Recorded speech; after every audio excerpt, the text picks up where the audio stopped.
Hola, som la Maria Lluïsa Quegles, assessora d'Ivestim, i en aquest vídeo vos presentarem el marc de referència de la competència digital docent.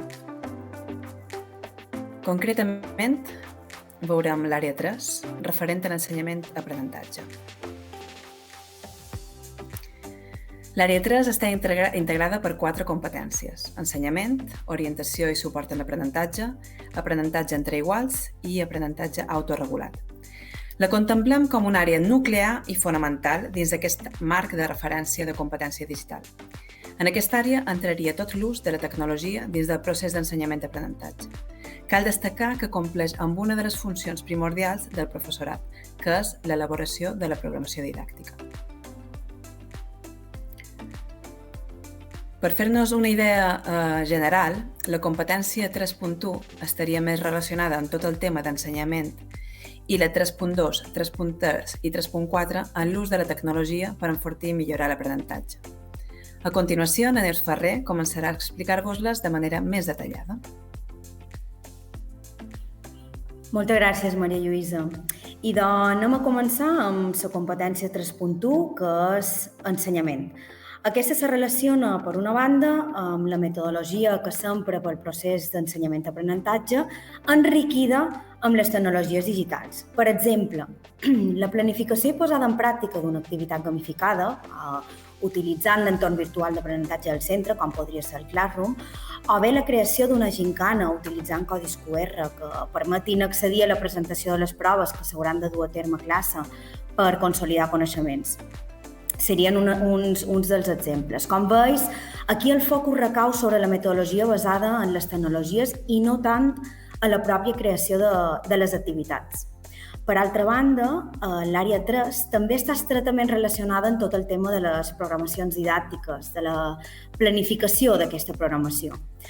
A més, estaria a contemplar també el fet d'anticipar-se i de resoldre tots aquests problemes que ens puguin sorgir, com preparar la connectivitat dels dispositius o tots els recursos digitals que es necessitin per al desenvolupament d'aquest ensenyament-aprenentatge dins l'aula.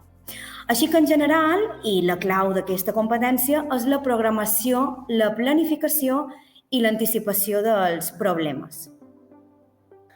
Quan ja duim a la pràctica tot això que ha explicat la Neus, ja entram a la competència 3.2, que està relacionada amb la comunicació i la interacció amb els meus alumnes. Fixeu-vos que la paraula comunicació ha sortit ja a l'àrea 1. Aquí no té res a veure, ja que estem en el procés d'ensenyament-aprenentatge i la comunicació és amb els nostres alumnes. El focus en aquest cas seria l'ús de la tecnologia per interaccionar amb ells i saber com estan aprenent, de tal manera que tot això que ja han preparat i programat en la 3.1, com que és una cosa viva, ho puguem reajustar segons les necessitats de com estan aprenent. Així aprofitam les tecnologies perquè ens aportin tota aquesta informació de com estan aprenent els nostres alumnes.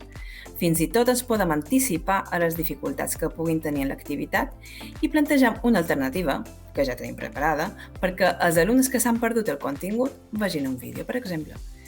D'aquesta manera podem detectar exactament quins problemes estan tenint i aplicar una retroacció per resoldre els dubtes. Per tant, oferim aquest suport immediat que en aquest moment necessiten els nostres alumnes per aconseguir un aprenentatge eficaç. I, evidentment, aquest ús de la tecnologia ens ajudarà tant a obtenir les dades com a proporcionar-los una solució adequada perquè el seu aprenentatge es desenvolupi amb èxit.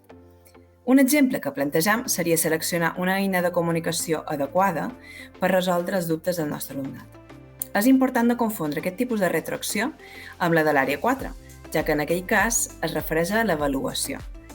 Aquí, en canvi, ens estem ajustant a les necessitats d'aprenentatge del nostre alumnat. De moment no està relacionat en cap fase de l'avaluació.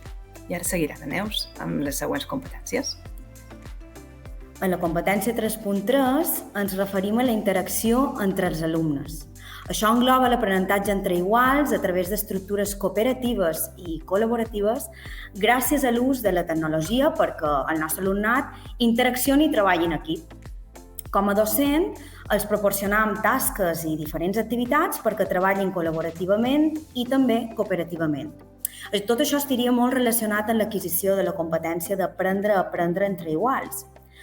Això es veurà després també a l'àrea 6, que seria ensenyar-los a interaccionar. Però aquí estaríem tan sols plantejant activitats i tasques al nostre alumnat perquè treballin en equip recolzats per l'ús de la tecnologia. Un exemple que ens plantejam és utilitzar una eina digital per resoldre una tasca de manera cooperativa. I finalment, arribam a la competència 3.4, que seria l'aprenentatge autoregulat. Aquí, l'ús de la tecnologia el fem amb la finalitat que l'alumne aprengui a aprendre. És a dir, li plantegem activitats que l'ajudin a ser autònom perquè gestioni el seu propi aprenentatge, perquè sàpiga planificar-se i resoldre els seus propis dubtes sense que ningú l'hagi d'ajudar. Per tant, ens referim a totes aquelles activitats amb l'ús de la tecnologia per enfortir i millorar el seu propi aprenentatge. Tot això molt lligat a la competència d'aprendre, com podeu veure. Un exemple seria demanar als nostres alumnes que creïn un portafoli en el qual s'inclouen els treballs d'aquest darrer trimestre.